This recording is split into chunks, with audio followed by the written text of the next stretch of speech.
సాయంకాలం దేవుని యొక్క వాక్యంలో నుండి హబక్కూకు 3వ అధ్యాయం, హబక్కూకు 3వ అధ్యాయం 2వ వచనం. పాత నిబంధనలో పేజీ నంబర్ 771. హబక్కూకు 3వ అధ్యాయం 2వ వచనం మధ్యలో ఉన్న మాట దయచేసి నాతో పలకండి అందరూ కూడా. యెహోవా సంవత్సరంలో జరుగుతుండగా నీ కార్యము నూతనపరచుము. యెహోవా సంవత్సరంలో జరుగుతుండగా నీ కార్యము నూతనపరచుము. దేవుడు చదివిన ఈ వాక్య భాగంలో దీవించి ఈ సాయంకాల సంఘంలో చేరువచ్చిన ప్రతి ఒక్కరితో కూడా తన వాక్యం ద్వారా మాట్లాడను గాక. కనంపూరు యెరూషలేం ప్రార్థన మందిరం యొక్క అనుభవంలో 28 సంవత్సరాలు పూర్తయి నేటికి 29వ సంవత్సరంలో ప్రవేశించిన సందర్భం. అలాగున పూర్వ దినాల్లో మరి ఎంతో చక్కగా మరి చిన్న పరిచర్య, పాత కాలంలో పాత విశ్వాసులు మరి పాత సేవకులు వీళ్ళందరూ కూడా ఈ స్థలంలో పరిచర్య చేశారు.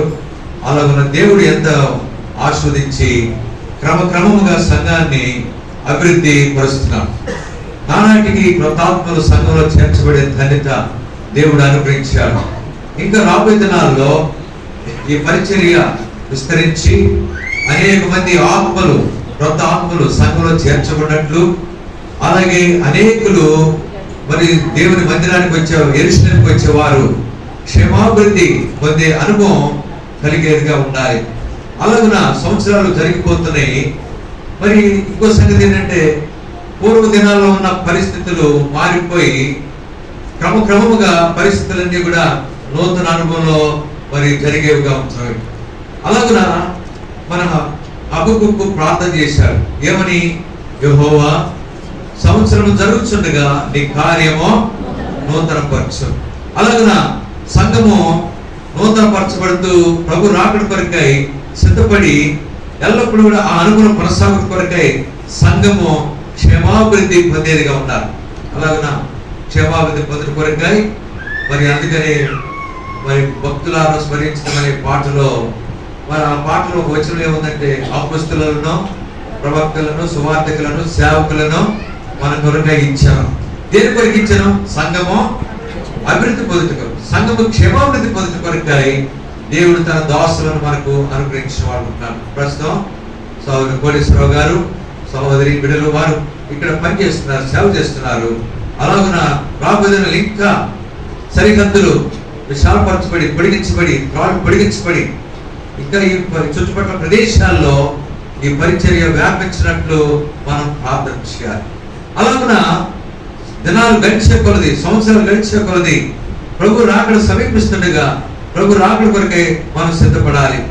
అలాగున సిద్ధపడాలంటే హబక్కూకు చేసిన ప్రార్థన మనం చేయాలి. ఏమని చేద్దాం ప్రార్థన?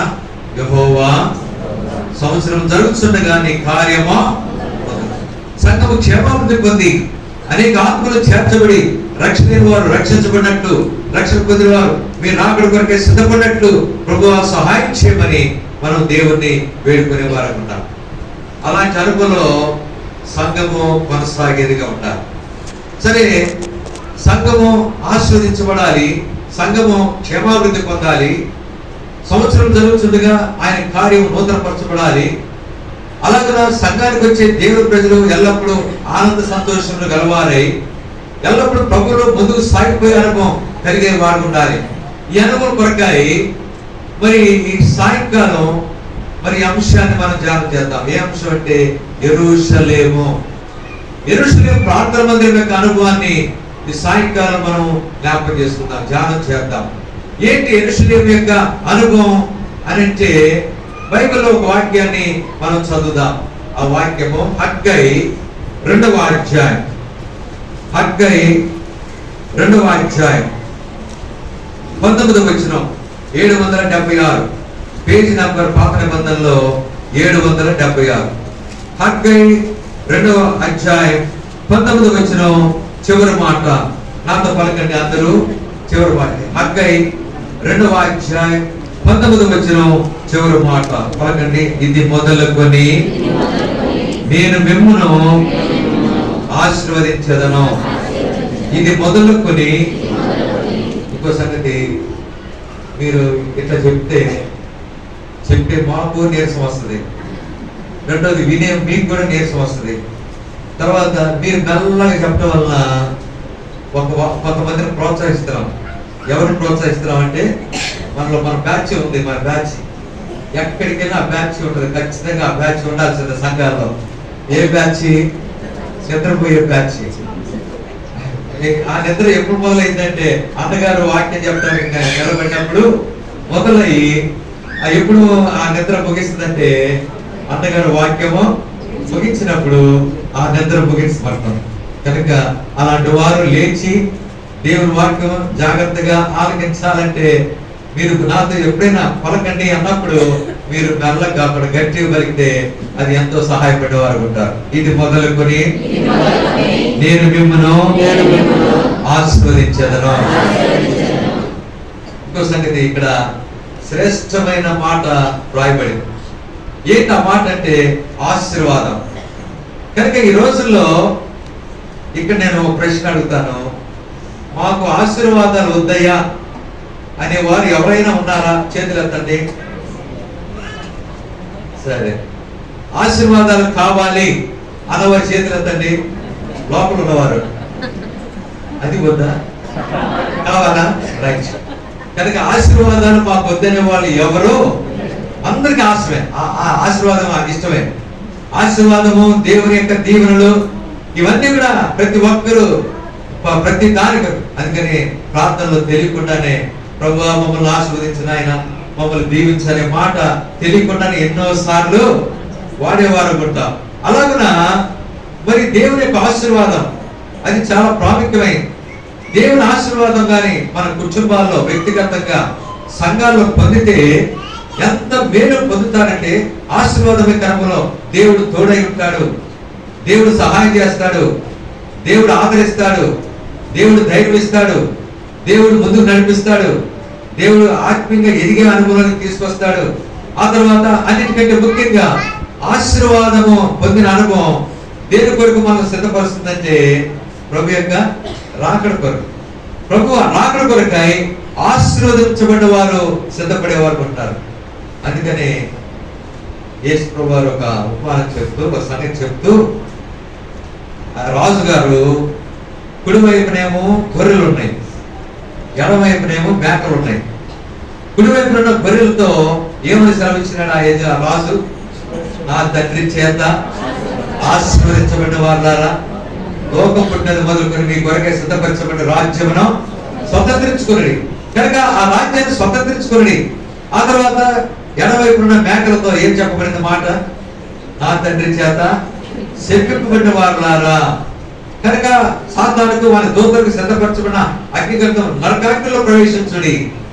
కనుక ఆశీర్వాదం అనేది దేవుడి రాజ్యంలో మనం ప్రవేశించడానికి మనకు సహాయపడేదిగా ఉంటుంది.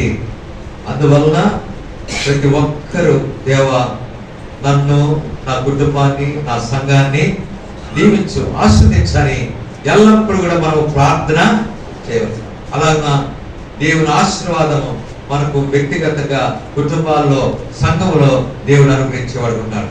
ఆ ఆశీర్వాదమే కరంలోనే ప్రభు రాకడలో ఎత్తబడి సదాకాలం ప్రభుతో కూడా ఆ రాజ్యంలో ఆనందించడానికి తీసుకుని పోబడేవారు ఉంటారు.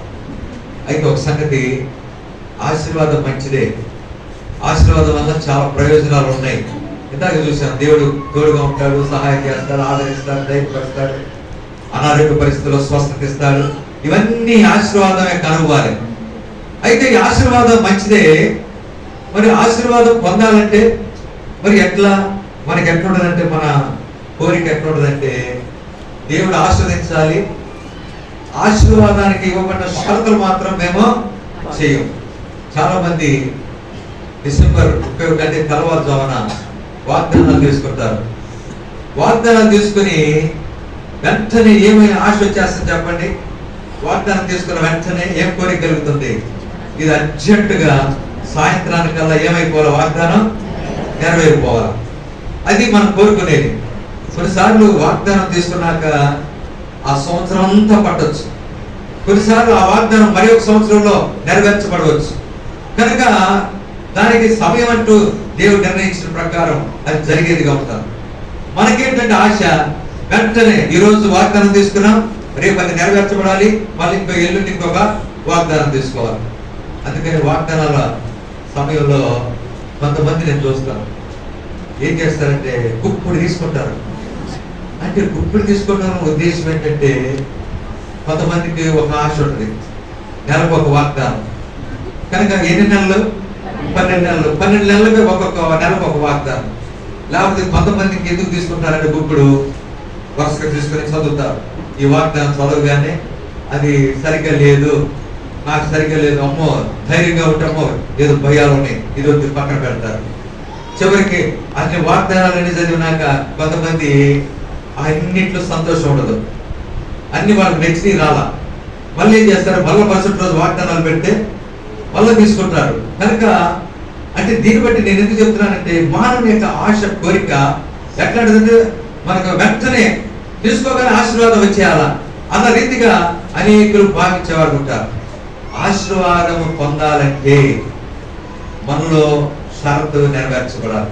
వాగ్దానం యొక్క షరతు ఉంది, నువ్వు కానీ నా మాట వింటే నేను నీకు తోడై ఉంటాను, లేకపోతే నువ్వు ఈ కార్యం చేస్తే నీకు ఇది నెరవేర్చబడుతుంది అనే షరతు ఖచ్చితంగా ఉంటుంది.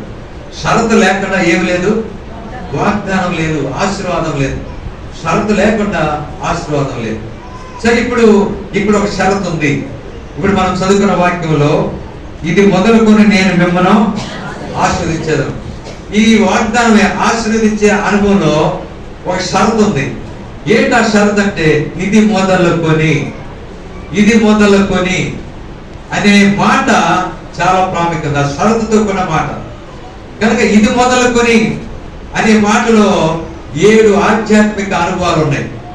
ఆ 7 లక్షణాల యొక్క అనుభవం మనం కలిగి ఉంటే తప్పకుండా దేవుడు మిమ్మల్ని ఏం చేస్తాడు, అందరిని మనల్ని ఏం చేస్తాడు, ఆశీర్వదిస్తాడు. ఆశీర్వదించాలంటే ఏ మాట యొక్క అనుభవం మన జీవితాలు కొనసాగాలి? ఇది మొదలుకొని అనే మాట చాలా ప్రాముఖ్యమైనది. ఇది మొదలుకొని అనే మాట ద్వారా 7 విషయాలు బైబిల్లో మీకు తెలియజేయాలని కోరుతున్నాను. ఆ 7 సంగతులు మన జీవితానికి చాలా అవసరమైనవి. అందువల్ల 7 విషయాలు ఏంటో బైబిల్లో చూద్దాం. మొదటిది మత్తయి సువార్త 23వ అధ్యాయం. మత్తయి సువార్త 23వ అధ్యాయం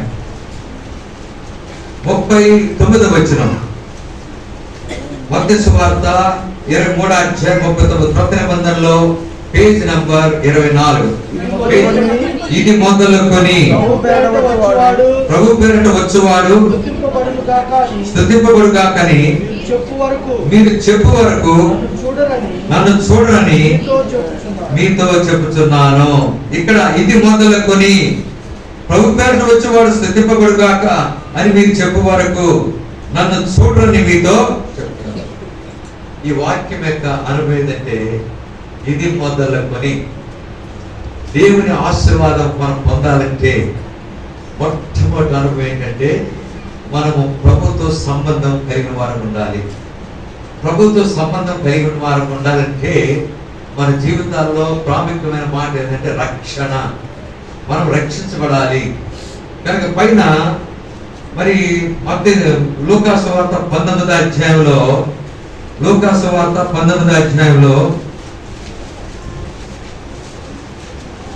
వచనం 19:40 ప్రభువు నిన్ను దర్శించిన కాలము నీవు ఎరుగకుంటి. ప్రభు నిన్ను దర్శిస్తున్నాడు, ప్రభు నిన్ను సంధిస్తున్నాడు, ప్రభు తన స్వరాన్ని వినిపింపజేస్తున్నాడు, ప్రభు నీతో మాట్లాడుతున్నాడు. నీ మారు మనసు విషయమై, నీ రక్షణ విషయమై ప్రభు అనేక సార్లు నిన్ను హెచ్చరిస్తున్నాడు. ప్రియ సహోదర సహోదరి, ఈరోజు వార్షికోత్సవ కృతజ్ఞత కూడిక 28 సంవత్సరాలు పూర్తి 29వ సంవత్సరంలో ప్రవేశించిన సందర్భం. ఆ రీతిగా సహోదరులు మిమ్మల్ని ఆహ్వానించిన మేరకు అనేకులుగా చేరి ఉన్నారు. చాలా సంతోషం. మీరందరూ కూడా ఈ కూడికలో పాల్పొందడం చాలా మంచిది, చాలా సంతోషకరమైన అనుభవం. అయితే దాని అన్నిటికంటే ప్రాముఖ్యమైన సంతోషకరమైన అనుభవం ఏంటంటే, నీవు ఎవరైనా సరే ఈ కూడికి వచ్చిన ప్రతి ఒక్కరు కూడా ఏ అనుభవం ఉండాలా? రక్షణ, మారు మనసు యొక్క అనుభవం నువ్వు కలిగిన సహోదరిగా ఉండాలి. అందుకని బైబిల్ ఒక మాట ఉంది, అందరూ అంతటా మారు మనసు పొందాలి. అందరూ మారు మనసు పొందాలి. అంతేకాదు దేవునికి ప్రభుకు ఒక మంచి కోరిక ఉంది. ఏంటి ఆ కోరిక? ఏ ఒక్క ఆత్మ నశించడానికి ఏమాత్రం ఇష్టం లేదు. అందరూ అంతటా మారు మనసు పొందాలి, అందరూ నిత్యరాజ్యంలో ప్రవేశించాలి, అందరూ దేవుని ఆశీర్వాదం పొందాలి అనే అనుభవం ఆయన కోరుచున్నాడు. సహోదర సహోదరి, ఇక్కడ పిల్లలు కూడా ఉన్నారు కనుక పిల్లలు కూడా ఏం పొందాలి? మీరు రక్షణ పొందాలి, మారు మనసు పొందాలి. ఎందుకు? దినాలు చెడ్డమని అపాయకరమైన దినాల్లో ఉన్నాం. ఒక చిన్న పిల్లోడు 5వ క్లాస్ చదువుతున్నాడు. 5వ క్లాస్ చదువుతూ నేను స్టేజ్ మీద ప్రార్థన చేస్తుంటే నా దగ్గరికి వచ్చాడు. అంతకుముందు ఆదివారం వచ్చి, నేను బాప్తిసం తీసుకుంటాను, నాకు బాప్తిసం అన్నాడు.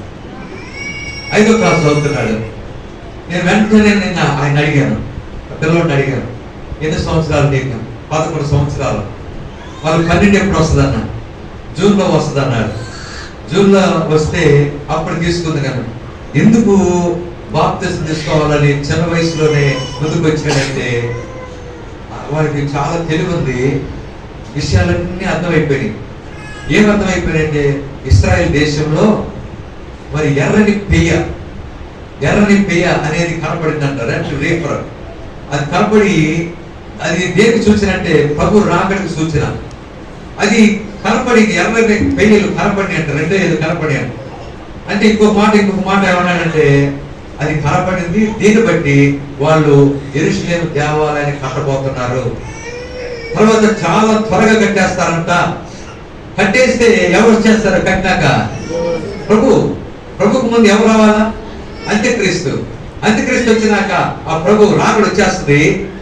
రాకడ వచ్చినప్పుడు మొదటి మెట్టులో సంఘం ఏమవుతుందంటే ఎత్తబడుతుంది. సంఘం ఎత్తబడిన తర్వాత మధ్యాకాశంలో ఎన్ని సంవత్సరాలు ఉండాలా? 7 సంవత్సరాలు. అదే సమయంలో భూలోకంలో 7 సంవత్సరాలు ఏం జరుగుతుంది? భయంకరమైన మహాశ్రమలు. లోకం పుట్టినది మొదలుకొని అలాంటి శ్రమలు కలగలేదు. అలాంటి శ్రమలు అంత భయంకరమైన శ్రమలు భూలోకంలో. అప్పుడు ఏ ముద్ర వస్తుంది? అప్పుడు అంత్యక్రీస్తు యొక్క ముద్ర 666. ఆ ముద్ర ఎవరైతే కలిగి ఉంటారో వాళ్ళకే రేషన్. ఆ ముద్ర లేని వాళ్ళకి రేషన్ ఉన్నది. భయంకరమైన శ్రమలు ఎదుర్కోవాలి. కనుక ఇవన్నీ దగ్గర పడి ప్రభు వస్తున్నాడు. నేను కానీ బాప్తిసం తీసుకోకపోతే నేను ఏం చేయగలను? ఎత్తబడను, నేను విడవకూడాలి. కనుక నేను బాప్తిసం తీసుకుంటాను. ఈరోజు వాళ్ళ మదరు నన్ను కలిసి నన్నేముందంటే, అయ్యా మరి వాణి అడిగాడు కదా, కనుక వీలైనంత మటుకు త్వరగా ఇచ్చేది మంచిది బాప్తిసం. ఆ తల్లి కూడా పిల్లవాడికి సపోర్ట్ చేస్తాం. ఎందుకంటే వాడంతటి వాడు అడిగాడు, నేను చెప్పలేదు. నువ్వు బాప్తిసం తీసుకోమని మేము చెప్పలేదు, ఒత్తిడి చేయాల. వాడంతటి వాడు అడిగాడు కాబట్టి దయచేసి బాప్తిసం ఇచ్చిన నష్టం లేదు అని చెప్పి ఆ తల్లి నాతో చెప్పింది ఇందాక మధ్యాహ్నం. కనుక దేవుడు చెప్తున్నానంటే దినాలు కనుక మీరు కూడా పిల్లలు మీరంత చిన్న వయసులోనే బాల్య దినములంటే సృష్టికర్తను యేసు ప్రభువాన్ని రక్షకులుగా ఆయనకి ఏదో VBS మన పిల్లలకి ఏంటది అది పోతుంది. ఎందుకు చెప్తున్నానంటే కనుక పిల్ల చిన్న వయసులోనే బాల్య దినములంటే సృష్టికర్తను స్మరణ తెచ్చుకొని రక్షించబడి తర్వాత బాప్తిసం తీసుకుని ఆయన బిడ్డలుగా జీవించేది అది ఎంతైనా అవసరం. కనుక ఇది మొదలుకొని అనేది అనుభవంలో మొదటి సంగతి ఏంటంటే, ఇంకా రక్షించబడకుండా ఉంటే ఎవరైనా అలాంటి వారు ఉంటే ఈ సాయంకాలం యేసు ప్రభువా నేను పాపిని, నన్ను క్షమించు, నీ రక్త ద్వారా నన్ను కడుగు, నా హృదయంలోనికి రమ్మని ప్రభువుని వేడుకుంటే ప్రభు నిన్ను క్షమిస్తాడు. తన రక్తం ద్వారా కడిగి నిన్ను శుద్ధీకరించి ఆయన కుమార్తెగా చేసుకుంటాడు. అలాంటి వారు ఉంటారు, అనేకులు ఉంటారు. రక్షణ లేని వారు అనేకులు కూర్చుని ఉంటారు. పెద్దవారు, యవనస్తులు, పిల్లలు అనేకులు రక్షణ లేని వారు ఉన్నారు. కనుక రక్షణ తీర్మానం కలిగి అందరూ మారు మనసు పొందితే ఇంకో సంగతి, ఎంతమంది రక్షించబడితే పరలోకంలో గొప్ప సంతోషం కలుగుతుందంట. ఎంతమంది? ఒక్క పాపి రక్షించబడితే పరలోకంలో అధిక, మరి ఎంతో మంది పాపులు రక్షించబడితే అంతకంటే గొప్ప సంతోషం దేవుని చెప్పండి. ఎంత అంటే ఎలాంటి సంతోషం అంటే చెప్పనా సత్యమును మహిమాయుక్తమునైన ఆ సంతోషము కలిగేదిగా ఉంటుంది. కనుక ప్రతి ఒక్కరూ రక్షణ తీర్మానం కలిగి ఉండాలని, ఇది మొదలుకొని రక్షణ తీర్మానమే కనుగొలో నీ జీవితం కొనసాగాలని ప్రభు పేరుతో మీకు మనం చేస్తున్నా. ఇది మొదటి అనుభవంగా ఉంటున్నాను. అందుకని వాక్యం ఒక మాట ఉంది, ఎంత గొప్ప రక్షణ నిర్లక్ష్యం చేసిన ఎలాగో రేపు మందికి కాదు, నేడు అనబడే సమయం ఉండగానే.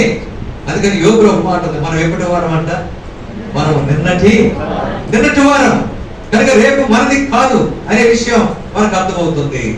తీర్మానం చేసుకుని ప్రభువును రక్షకుడిగా అంగీకరించాలని ప్రభు పేరుతో మనవి చేస్తున్నాం. ఇది మొదటి అనుభవం. ఇది మొదలుకొని నేను మిమ్మల్ని ఆశ్రయిస్తాను. యెరూషలేము కరువులో దేవుడు ఆశ్రయించేవాడు ఉంటాడు. అది మొదటిది. రెండవదిగా చూడండి, 113వ కీర్తన 113వ కీర్తన 513, పాత నిబంధనలో పేజీ నంబర్ 513, కీర్తన 113 రెండవ వచనం. ఇది మొదలుకొని ఎల్లకాలము యెహోవా నామము సన్నుతింపబడుగాక. ఇది మొదలుకొని ఎల్లకాలము యెహోవా నామము సన్నుతింపబడుగాక. నేను చూస్తే మొదట ఇది మొదలుకొని రక్షణ పొందాలి, వారు మనసు పొందాలి అనే బాప్తిసం తీసుకోవాలి అనేది మొదటి హెచ్చరిక. మారు మనసు బాప్తిసం తీసుకున్న వారు ఎల్లప్పుడూ ఏం చేయాలంట? ఎల్లప్పుడూ దేవుణ్ణి స్తుతించేవారు ఉండాలి. దేవుని స్తుతించాలి, ఎల్లప్పుడూ దేవుని స్తుతించాలి. అందుకని ఎల్లప్పుడూ దేవుని స్తుతిస్తే నీ జీవితం ధనికరం అవుతుంది. ఇంకో సంగతి, ఎల్లప్పుడూ అనే మాటలో మేలు జరిగినప్పుడే కాదు, నీ కష్టాల్లో, నీ అనారోగ్య పరిస్థితుల్లో, నీ సమస్యల్లో, నీ ఇబ్బందుల్లో దేవుని ఏం చేయాలంట? స్తుతించాలి, దేవునికి కనపరచాలి, దేవునికి మహిమ చెందించే వారు ఉండాలి. ప్రభువా నీకు స్తోత్రాలు. ఇంకోటి సంగతి, జ్వరం వచ్చింది, జ్వరం వచ్చిన వాళ్ళు దేవుని స్తుతించగలరా? ఏమని స్తుతించాలి? ప్రభువా నువ్వు నాకు జ్వరం ఇచ్చావు, ఆ జ్వరాన్ని బట్టి నీకు స్తోత్రములు అనేవాళ్ళు ఎవరైనా ఉన్నారా? ఏమంటారు? నువ్వు అర్జెంటుగా నేను పారాసిటమాల్ ఏది డోలో 650 వేసుకోగానే ఒక దెబ్బకి ఏమైపోవాలా? ఆ జ్వరం తగ్గిపోవాలి నాయన, మళ్ళా రాకుండా సహాయం చేయి, అప్పుడు నేను స్తుతిస్తా. ఇది చెప్పరు. ఏది? నువ్వు నాకు జ్వరం ఇచ్చావు, నీకు స్తోత్రాలు అని చెప్పరు. లేకపోతే నాకు కష్టం వచ్చింది. ఇంకో సంగతి, ఇప్పుడు చూడండి, చాలా వస్తువులు మన ఇళ్లలో ఉన్నాయి.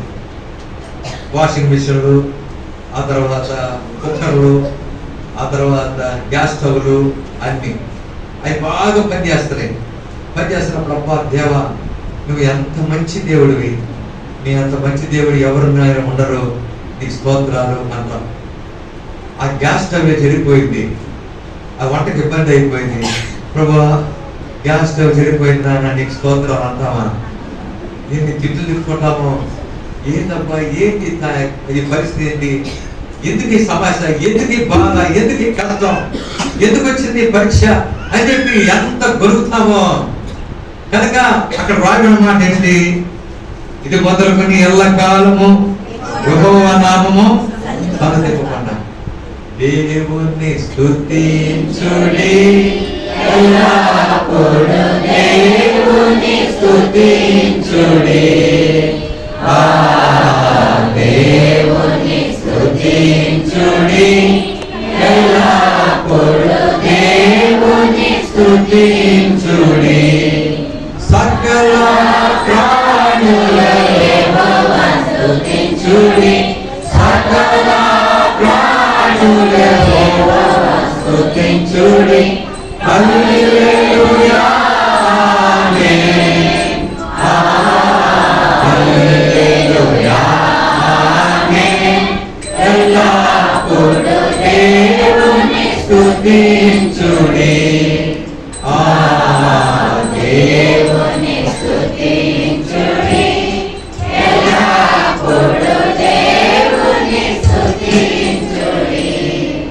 పౌలు శీల వారు బాగా కొట్టారు, రక్తాలు పారుతున్నాయి. తీసుకెళ్ళి ఎక్కడ పెట్టారంటే వాళ్ళిద్దరిని చెరసాల్లో పెట్టారు. చెరసాల్లో ఊరిని వదిలిపెట్టలా, వాళ్ళ కాళ్ళ చేతులకు ఏమేసి బిగించారంట, కొండలు వేసి బిగించారు. బిగించిన తర్వాత రక్తాలు, గాయాలు, తర్వాత చాలా ఇబ్బందికరమైన పరిస్థితులు ఉన్నారు. అలాంటి పరిస్థితుల్లో వారు మరి గొలుపుని లేకపోతే మరి ఇబ్బంది పడి లేకపోతే నిద్రపోయో ఏమైనా చేశారో వాళ్ళు. అక్కడ ఏం రాయబడింది, బైబిల్ ఏం రాయబడిందంటే అపొస్తలుల కార్యములు 16వ అధ్యాయం 25వ వచనంలో ఏం రాయబడిందంటే అర్ధరాత్రి వేళ పౌలు శీలలు వాళ్ళిద్దరు ఏం చేశారంటే దేవుణ్ణి ప్రార్థించు, దేవునికి పాటలు, దేవునికి పాటలు పాడుతున్నారు. ఎవరైనా పాడగలరా? ఒళ్ళంత గాయాలు ఉంటే అయ్యా అయ్యా ఈ గాయాలు ఏంటి నాయన, పరిస్థితి గొడవలు ఏంటి నాయన అని చెప్పి మనము ఒకవేళ ప్రార్థన చేసుకుంటా అట్లా ఉండొచ్చు. కానీ వాళ్ళు ఏం చేశారంటే దేవునికి కీర్తనలు పాడుతున్నప్పుడు ఎవరు విన్నారని రాయబడింది? ఖైదీలు వినిచుండని కనుక దేవుని స్తుతించారమో. ఎప్పుడు స్తుతించారు వాళ్ళు? గాయాలు, వంటలు వేసి బిగించిన సందర్భంలో వారు దేవునికి కీర్తనలు. అందువల్ల ఇది మొదలుకొని ఒక రహస్యం తెలుసుకుందాం. నీకు కష్టమో, బాధ, నష్టమో, ఇబ్బంది, అనారోగ్యత, ఏదైనా సమస్య వచ్చినప్పుడు దేవుని స్తుతించు. ప్రభువా నీకు స్తోత్రాలు, ఈ పరిస్థితి నాకు అనుమతించావు, నేను స్తుతిస్తాను. ఎప్పుడైతే స్తుతిస్తావో ఎవరికి సిగ్గు కలుగుతుంది? ఎవరికి సిగ్గు? సాతానుకు సిగ్గు కలుగుతుంది. అరే ఈ పరిస్థితిలో కూడా దేవుని స్తుతిస్తున్నారేంటి అని చెప్పి వాళ్ళు మెల్లగా దాన్ని సర్దుకుంటారు. దేవుని ఎప్పుడైతే స్తుతిస్తామో నీకు ఏమి మేలు జరగాలో, ఈ ఆశీర్వాదం జరగాలో, కావాలో అది దేవుడు నీకు అనుగ్రహించేవాడు ఉంటారు. కనుక రెండవదిగా ఇది మొదలుకొని ప్రభు నామం ఏం చేయబడాలంట? స్తుతించబడాలి. మొదట ఇది మొదలుకొని ఏం పొందాలి మనం? రక్షణ, మారుమనస్సు అనేది మన జీవితానికి ఎంతైనా అవసరం. రెండవది దేవుని స్తుతించే అనుభవం ఎల్లప్పుడు ఇది మొదలుకొని అనే అనుభవంలో మనం జీవించవలసిన వారు అనుకుంటున్నాము. మూడవదిగా చూడండి, కీర్తన 115 18వ వచనం. మేమైతే ఇది మొదలుకొని నిత్యం యెహోవాను స్తుతించెదము. అయితే మేమైతే ఇది మొదలుకొని అని అనుకుంటున్నాం అనుభవంలో 13వ వచనం పెద్దలనేమి తన యందు భయభక్తులు గల వారిని యెహోవా ఇది మొదలుకొని నేను మిమ్మల్ని ఆశీర్వదిస్తాను. ఎవరిని ఆశీర్వదిస్తారంట? పిల్లలనేమి పెద్దలనేమి ఎవరి యందు ఈ దేవుని యందు ఏం కలిగి ఉండాలంట? భయభక్తులు. దేవుని యందు భయభక్తులు కలిగిన వారిని దేవుడు ఆశీర్వదించేవాడు ఉంటున్నాడు. ఇది మొదలుకొని నేను ఎల్లప్పుడూ దేవుని యందు భయభక్తులు కలిగి ఉంటాను. దేవునికి భయపడే అనుభవం మనం కలిగిన వారు ఉండాలి. అబ్రహాము దేవునికి భయపడెను, యోసేపు దేవునికి భయపడెను, అనేకులు దేవునికి భయపడినవారు. ప్రతి ఒక్కరు కూడా దేవునికి భయపడ్డారు కనుకనే దేవుని మాటకు వారు సంపూర్ణమైన విధేయత చూపారు. అబ్రహాము దేవునికి భయపడ్డాడు అనే దానికి రుజువేంటి? తన కుమారుడైన ఇస్సాకును దహన బలిగా ఇవ్వడానికి ఏమైనాడు చెప్పండి? వెనకాడినాడా? ఏ మాత్రం వెనకంజ వేళ సంసిద్ధుడయ్యాడు. మోరియా పర్వతాల్లో పర్వతం మీదకి తీసుకెళ్లి దహన బలిగా మరి ఇస్సాకును అర్పించడానికి సంపూర్ణంగా దేవుని యొక్క మాటకు లోబడ్డవాడు ఉన్నాడు. సహోదర సహోదరి, దేవుని యందు భయభక్తులు కలిగిన వారు ఉన్నారు. యెహోవా, అందుకని బైబిల్లో ఒక మాట ఉంది, యెహోవా యందు భయభక్తులు గలవాడు ఇలాగూ ఆశీర్వదిస్తాడు. యెహోవా యందు భయభక్తులు నీ జీవితంలో దేవుని యందు భయభక్తులు కలిగి ఉంటున్నావా? రెండు కావాలి, భయం కావాలి, రెండవది భక్తి కావాలి. ఇప్పుడు చూడండి, దానియేలు, షద్రక్, మేషక్, అబేద్నెగోలు దేవుని యందు భయభక్తులు కలిగి ఉన్నారు. కానీ ఎవరికి భయపడలేదు? వాళ్ళు రాజుకు భయపడలా. రాజుకే కాదు, రాజు ఏమన్నారు? మీరు కానీ ఆ ప్రతిమకు నమస్కారం చేయకపోతే మిమ్మల్ని మండుచున్న వేడికి గల అగ్నిగుండంలో. రెండవది, అగ్నిగుండానికి భయపడ్డారా షద్రక్, మేషక్, అబేద్నెగోలు? రాజుకు భయపడలేదు. రెండవది, అగ్నిగుండానికి భయపడలేదు. కానీ ఎవరికి భయపడ్డారు? వాళ్ళు దేవుని యందు భయభక్తులు కలిగి ఉన్నారు. అందుకనే వారు ఆ కార్యం చేయలేకపోయినారు, ఆ ప్రతిమకు నమస్కారం చేయలేకపోయినారు. ఎందుకు? వారికి ఒక ఆజ్ఞ తెలుసు, నీ దేవుడైన ప్రభువుకు మాత్రమే నమస్కరించి ఆయన మాత్రమే పూజించాలి, ఆయన మాత్రమే సేవించాలి, ఆయన ఎదుటే సాగిలపడాలి. జీవము గల దేవుని ఎదుట ఆ వాక్యం వారికి తెలుసుకున్నారు కనుక వారు ఏమాత్రము రాజు కానీ, రాజు చట్టానికి కానీ, రాజు నిలబెట్టిన ప్రతిభకు కానీ, అగ్ని గుండానికి భయపడకుండా వారు తీర్మానం చేసుకున్న వారు ఉంటున్నారు. అంతేకాదు దానియేలు కూడా దేవుని ఏం కలిగి ఉన్నాడు చెప్పండి? భయపడుతుంది. దేవునికి భయపడినాడు, దేవునికి భయపడినాడు, రాజు చట్టానికి భయపడలా. దేవునికి భయపడ్డాడు కనుక దినానికి ఎన్నిసార్లు ప్రార్థన చేస్తూ వచ్చాడు? ముమ్మారు ప్రార్థన చేస్తూ వచ్చాడు. అందువల్ల ముమ్మారు ప్రార్థన ఎక్కడ పడవేయమన్నాడు? తీసుకెళ్ళి ఆయన ఎక్కడ పడేశారు? సింహపు హాని చేసిన సింహాలు. ఒక్క సింహం కూడా. రెండవది దానియేలు వెళ్ళినాక సింహానికి చాలా సంతోషమైంది. మాకు మంచివాడు దొరికాడు అని చెప్పి చాలా సంతోషించింది. ఎందుకంటే దానియేలు ఒక్కడే లేడు, దానియేలుతో పాటు ఎవరున్నారు? ఆయన ప్రక్కన ఎవరున్నారు చెప్పండి? దూత. దేవుడు ప్రభు దూత, ప్రభువే ఆయన దూతగా ఉన్నాడు, ప్రభు ఉన్నాడు. అందుకని ప్రభు దానియేలుతో ఉన్నాడు కనుక సింహాలు చక్కగా ప్రశాంతంగా ఉన్నాయి. మళ్ళా దానియేలు బయటకు వచ్చేటప్పటికి వాడికి దిగులు ఏర్పడింది. ఆ తర్వాత దానియేలు ఎవరైతే గుహలు పడేశారో, సింహపులు పడేశారో వాళ్ళని వేసేసినప్పుడు వాటిని ఏం చేసినట్టు ఆ సింహాలు ఎముకలతో సహా పూర్తిగా పిప్పు చేశారు. భయంకరమైన పరిస్థితి. కనుక వీళ్ళందరూ కూడా ఎవరి యందు భయభక్తులు కలిగి ఉన్నారు? దేవుని యందు. సహోదర సహోదరి, ఇది మొదలుకొని దేవుని యందు ఏం కలిగి ఉన్నాం? భయభక్తులు కలిగి ఉన్నాం.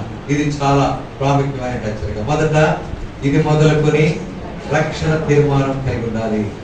రెండవది ఇది మొదలుకొని దేవుని ఎల్లప్పుడూ స్తుతించే వారు ఉండాలి. మూడవది ఇది మొదలుకొని ఎల్లప్పుడూ దేవుని ఏం కలిగి ఉండాలా? భయభక్తులు కలిగిన అనుభవం కలిగిన వారు ఉండాలి. ఇది మూడవది. నాలుగవదిగా చూడండి, కీర్తన 121. కీర్తన 121 8వ వచనం. 520. ఇది మొదలుకొని నిరంతరము నీ రాకపోకలందు యెహోవా నిన్ను ఎవరిని కాపాడును? ఇది మొదలుకొని నీ రాకపోకలందు యెహోవా నిన్ను కాపాడును. ఎవరిని కాపాడును? ఎవరిని ఆస్వాదించను అంటే మొదటి వచనం, కొండల తట్టు నా కన్నులెత్తుతున్నాను, నాకు సహాయం ఎక్కడి నుండి? యెహోవా వల్లనే నాకు సహాయమా. కనుక ఇక్కడ నాలుగవదిగా ఎవరి వైపు మన దృష్టి ఉండాలా? ఎవరి వైపు కళ్ళెత్తాలి మనం? అందుకని 123 కీర్తన మొదటి వచనం చదవండి. ఆకాశమందు ఆశ్రయమైన వాడా, నీ తట్టు నా కన్నులు. కనుక మన కన్నులు ఎవరి వైపు చూడాలి? ఎవరి వైపు ఉండాలి మన దృష్టి? ఎల్లప్పుడూ మన దృష్టి ప్రభు మీదే ఉండాలి. ఈరోజు ప్రభు మీద ఉండాల్సిన దృష్టిని సైతాను చాలా భయంకరంగా ఆయన మీద దృష్టి లేకుండా చేశాడు. ఈరోజు ప్రతి ఒక్కరు, పెద్దలు, యవనస్తులు, పిల్లలు, ప్రతి ఒక్కరు కూడా ప్రభు మీద దృష్టి లేకుండా ఎవరు సాతాను అడ్డుపడుతున్నాడు. దేని మీద దృష్టి నిలిపేటట్టు చేస్తున్నాడు ఈ రోజులు చెప్పండి? తెలుసు మనకి. ఆ పనిలో ఉన్నాం కనుక ఖచ్చితంగా అందరూ చెప్తారు. ఏ మందిరంలో అడిగినా, ఎక్కడ మీటింగ్లు అడిగినా వారు అదే చెప్తారు. దేని మీద దృష్టి? ఫోన్ మీద. సాధారణ ఫోన్ మీద చూడండి. పిల్లలకు కూడా, చిన్న పిల్లలకు కూడా ఏం చేతులు పెట్టుకుంటారు వాళ్ళు? ఫోన్లు పెట్టుకుంటారు. ఫోన్లు పెట్టుకోవటం, వీడియో గేమ్స్ ఆడుకుంటూ ఉంటారు. కనుక ప్రభు మీద ఉన్న దృష్టి తొలగించే పరిస్థితి సెల్ ఫోన్, టీవీలు, రకరకాలైన ఆకర్షణలు, లోకంలో అనేకమైన ఆకర్షణలు కలిగేవిగా ఉంటున్నాయి. రోడ్డు మీద పోతున్నాం, ఈ రోజుల్లో ఎక్కువ అయిపోయింది. లైట్లు పెడతామను ఎర్ర కనపడుతున్నాయి. ఏమి ఎర్రగా? ఇంత మాంసం ముద్దలా ఉంటుంది, ఇంత ముద్ద. అది చక్కగా మంచి లైటింగ్ లో పెడతారు. జనాలకి నోరు ఊరిపోతా ఎర్ర ముద్ద చూస్తే. ఏంటి ఆ ఎర్ర ముద్ద? షవర్మా అంటే చికెన్తో చేస్తారంట. నాకు చెప్పారు ఎవరో, చికెన్తో చేస్తారు. కనుక ఎట్లా కనపడుతున్నాయి? రంగు ఎర్ర రంగు. అది ఆకర్షించబడుతున్నారు. పిల్లలు కూడా అంతే. ఆ ఎర్ర ఐస్ క్రీమ్లని, తర్వాత నూడిల్స్ అని, రకరకాలైన పిజ్జాలు, బర్గర్లు ఆకర్షణ ఎక్కువైపోతుంది. వాటి మీద దృష్టి కలిగేటట్లు సాతాను చేసేవాడు ఉంటున్నాడు. ఎవరి మీద లేకుండా పోతుంది దృష్టి? ప్రభు యేసు నా రక్షక, నొసగు కన్నులు నాకు నిరంతరము నిన్ను చూడా. ప్రభు యేసు నా రక్షక, నొసగు కన్నులు నాకు నిరంతరము నిన్ను చూడా. దావీదు ఒక తీర్మానం చేసుకున్నాడు. ఏం తీర్మానం అంటే అపొస్తలుల కార్యములు 2:25. ఎవరైనా ఒకరు త్వరగా చదవండి. అపొస్తలుల కార్యములు 2:25. అపొస్తలుల కార్యములు 2:25. ఎంతసేపు? ఆయన గురించి దావీదు ఇట్లనెను, నేను ఎల్లప్పుడూ నా ఎదుట ప్రభువును చూచుచుంటిని. ఆయన కన్నుల ఎదుట ఎల్లప్పుడూ ఎవరు చూస్తున్నాడంట? ప్రభువును చూస్తా ఉన్నాడు. ప్రియులారా, మన కన్నుల ఎదుట ఎల్లప్పుడూ ప్రభువును చూడాలి. అప్పుడు ఇది మొదలుకొని తీర్మానం చేసుకో. ఏం తీర్మానం? ఎల్లప్పుడూ నా దృష్టి అంతా ఎవరి మీద? నీ మీదే ప్రభు. ఎల్లప్పుడు నీ మీదే నా దృష్టి కలిగి ఉండడానికి నాకు సహాయం చేయమని ప్రభువును అడగవలసిన వారు. ఇది మొదలుకొని మన దృష్టి ప్రభు మీదే, వ్యర్థమైన వాటి మీద. అందుకనే కీర్తనకారుడు ఒక తీర్మానం చేసుకున్నారు. పలకండి, వ్యర్థమైన వాటిని చూడకుండా డాష్. వ్యర్థమైన వాటిని చూడకుండా నా కన్నులు డాష్. రిఫరెన్స్ కీర్తన 119 ఎన్నో వచనం? 37. కీర్తన 119:37 వచనంలో వ్యర్థమైన వాటిని చూడకుండా నా కన్నులు త్రిప్పివేయము. సహోదర సహోదరి, ఇది మొదలుకొని నా దృష్టి ఎల్లప్పుడూ ప్రభువా నీ మీదే నేను కలిగి ఉంటాను, నిన్నే చూస్తాను, నీ మీదే నా మనసు ఉంటుంది అన్న రీతిగా తీర్మానం చేసుకుందాం. ఇప్పుడు ఎన్ని చూసాం మొత్తం మనం? ఇది మొదలుకొని అనే మాట ద్వారా 4 చూసాం. 5వదిగా చూడండి, కీర్తన 125 2వ వచనం. కీర్తన 125 పాత నిబంధనలో 521. యెరూషలేము చుట్టూ పర్వతం ఉన్నట్లు యెహోవా ఇది మొదలుకొని నిత్యము తన ప్రజల చుట్టూ ఉండను. ఎవరైన ప్రజలు? 1వ వచనం. యెహోవా యందు నమ్మిక ఉంచువారు. కనుక 5వదిగా నా జీవితంలో ప్రభువా ఎల్లప్పుడూ నీ మీదే, ఇది మొదలుకొని ఎల్లప్పుడూ నీ మీదే నా నమ్మిక, నిన్నే నమ్ముకుంటాను ప్రభువా. లోకంలో దేనిని నమ్ముకోను, ఎవరిని నమ్ముకోను. అందుకని బైబిల్ ఒక మాట ఉంది, మనుషులను నమ్ముకునే కంటే యెహోవాను ఆశ్రయించుట, రాజులను నమ్ముకుంటే కంటే యెహోవాను ఆశ్రయించుట. అంటే బైబిల్ ఇంకో మాట ఉంది, యెహోవాను నమ్ముకున్నవాడు ధన్యుడు. నా నమ్మిక ఎల్లప్పుడూ నీ మీదే ప్రభువా, నిన్నే నమ్ముకుంటాను. భక్తులు ప్రభువా అందరూ నీ మీదే నమ్ముకున్నారు, నిన్నే నమ్ముకున్నారు, నీ మీదే వారు ఎల్లప్పుడూ నమ్మిక ఇచ్చారు. ఇది మొదలుకొని ఎల్లప్పుడూ నీ మీదే నా నమ్మిక ఉన్నట్లు నాకు సహాయము, నీ మీదే నమ్మిక ఉన్నట్లు నాకు సహాయం చేయి. ఇప్పుడు ఎన్ని చూసారు చెప్పండి? 3వది చెప్పండి. ఇది మొదలుకొని దేవుని ఏం కలిగి ఉండాలా? 2వది చెప్పండి. ఎల్లప్పుడు ఏం చేయాలి? దేవుణ్ణి. ఇప్పుడు మొదటి చెప్పండి, ఇది మొదలుకొని రక్షణ. 2వది ఇది మొదలుకొని దేవుని స్తుతించుట. 3వది ఇది మొదలుకొని భయభక్తులు కలిగి ఉంట. 4వది ఇది మొదలుకొని ప్రభు మీదే దృష్టి కలిగి ఉండుట, ఆయన చూడాలి. 5వది ఇది మొదలుకొని ఎవరి మీద నమ్మిక ఉంచాలా? దేవుని మీదే నమ్మిక, విశ్వాసం దేవుని మీదే మనం కలిగిన వారం ఉండాలి. ఇది 5వ అనుభవం. 6వదిగా చూడండి, కీర్తన 131 2వ వచనం, 3వ వచనం. 131 కీర్తన 3వ వచనం. 522 పాత నిబంధనలో ఇశ్రాయేలు ఇది మొదలుకొని నిత్యము యెహోవా మీదనే ఆశ పెట్టుకోవడము. చివరికి 6వదిగా ఎవరి మీద ఆశ పెట్టుకుందాం చెప్పండి? ఈ రోజుల్లో చాలా మందికి వస్తువుల మీద ఆశ ఉంటుంది, లేకపోతే తినే వాటి మీద ఆశ ఉంటుంది, ఇంకా రకరకాలైన ఆశ అనేది కలిగిన వారు ఉంటున్నారు. ఈ ఆశ సరైన ఆశ కాదు. ఇది మొదలుకొని ఎవరి మీద ఆశ పెట్టుకుందాం చెప్పండి? దేవుని మీద ఆశ. ఏదైనా ఆశ ఉందంటే ప్రభా నీ మీదే నేను ఆశ కలిగి ఉంటాను. నాకు ఆశ ప్రభా నా జీవితంలో.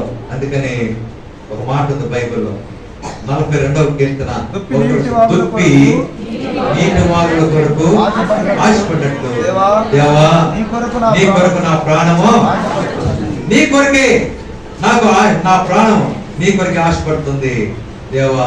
ఎల్లప్పుడూ నీ మీదే నా ఆశ. ఈ లోకంలో వస్తువుల మీద, లేకపోతే సెల్ ఫోన్ల మీద, టీవీల మీద, వ్యర్థమైన వాటిని చూసే వాటి మీద ఆశ లేకుండా సహాయం చేయండి. అలాగే లోకంలో సాతాను ఏ ఆశ అయితే చూపిస్తున్నాడో వాటి మీద ఆశ లేకుండా సహాయం చేయండి. సాతాను మొట్టమొదటి ఆశ చూపించి పాపంలో పడవేశాడు. ఎవరు చెప్పండి? మొట్టమొదట ఆశ చూపించి పడవేశాడు. ఎవరిని? హవ్వని. ముఖ్యంగా హవ్వ. ఆదాము హవ్వలు కానీ పడిపోయింది ఎవరంటే హవ్వ. కనుక అక్కడ ఏం రాయబడిందంటే, ఆ పండు ఆహారానికి మంచిది, కనులకు రమ్యంగా కనపడుతుందంట, చూపునకు అందంగా కనపడుతుంది. చూచి ఇంకొక మాట అన్నాడు సాతాను, ఈ పండు తింటే మీరు చావనే దేవతలైపోతారు అన్నట్లుగా ఆశ చూపించాడు. ఆశకు హవ్వ పడిపోయింది, ఆదాము కూడా. ఇద్దరు పడిపోయి పాపం చేసి వారైపోయినారు. కనుక ఇక నుంచి ఎవరి మీద, ఇది మొదలుకొని ఎవరి మీద ఆశ పెట్టుకుందాం? దేవుని మీదే. యెహోవా నీ మీదే నా ఆశ, దుప్పి నీటి వాగుల కొరకు ఆశపడట్లు నీ కొరకు నేను ఆశపడుతున్నాను అని చెప్పి ఆశపడే వారికి ఉందాము. ఇది 6వ అనుభవం. చివరిగా 7వదిగా చూద్దాం. చూడండి, లూకా సువార్త 1వ అధ్యాయం. లూకా సువార్త 1వ అధ్యాయం. నేను ఒక ప్రశ్న అడుగుతాను, చెప్పండి. ఇప్పుడు చదువుకున్న 6 వాక్యాల్లో ఏ మాట వచ్చింది? ఒకే మాట, ఇది మొదలుకొని. రైట్, ఇది మొదలుకొని. చివరిగా 7వది లూకా సువార్త 1వ అధ్యాయం 49వ వచనం. సర్వశక్తిమంతుడు నాకు గొప్ప కార్యములు చేసెను కనుక ఇది మొదలుకొని అన్ని తరముల వారు నన్ను ధన్యురాలని. ఇది మొదలుకొని అన్ని తరముల వారు నన్ను ధన్యురాలు. మరియా ఆమెలో ఉన్న మంచి లక్షణం. ఇది మొదలుకొని ఆమెలో ఉన్నది సాక్ష్యము. మరియా సాక్ష్యం కలిగిన అనుభవం ఉంటుంది. కనుక ఈరోజు మనం కూడా ఇది మొదలుకొని ఏం కలిగి ఉందాం? సాక్ష్యం. ఒక స్త్రీ సాక్ష్యం చెప్పింది, చిన్న మాట సాక్ష్యం. ఆ సాక్ష్యాన్ని బట్టి ఊర్లో వాళ్ళందరూ వచ్చేసారు. అందరూ ప్రభునందు ఏం కలిగి ఉన్నారు? విశ్వాసం. ఎవరు ఆ స్త్రీ చెప్తారా? సమరయ స్త్రీ. ఏం చెప్పింది సాక్ష్యం? నేను చేసినవన్నీ నాతో చెప్పిన ఈయన క్రీస్తు కాడా, మెస్సియా కాడా అనే సాక్ష్యం చెప్పింది. అనేకులు ఆకర్షించబడ్డారు, అనేకులు ప్రభునందు విశ్వాసం ఉంచారు. ప్రతి చోట సాక్షిగా ప్రభువా ప్రతి చోట సాక్షిగా ప్రభువా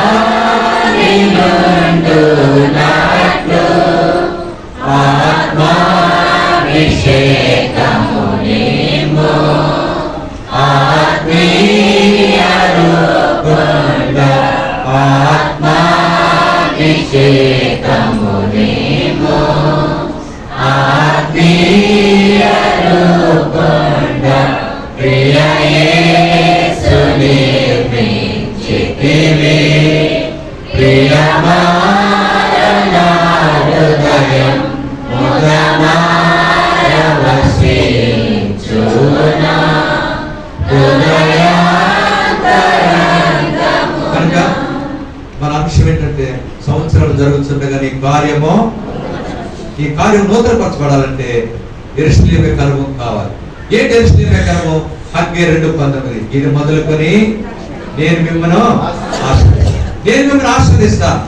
ఆయన ఆశీర్వాదం పొందాలంటే ఇది మొదలుకొని ఆయన అనుభవంలో 7 సంగతులు చూసాం. మొదట ఇది మొదలుకొని అనుభవంలో రక్షణ.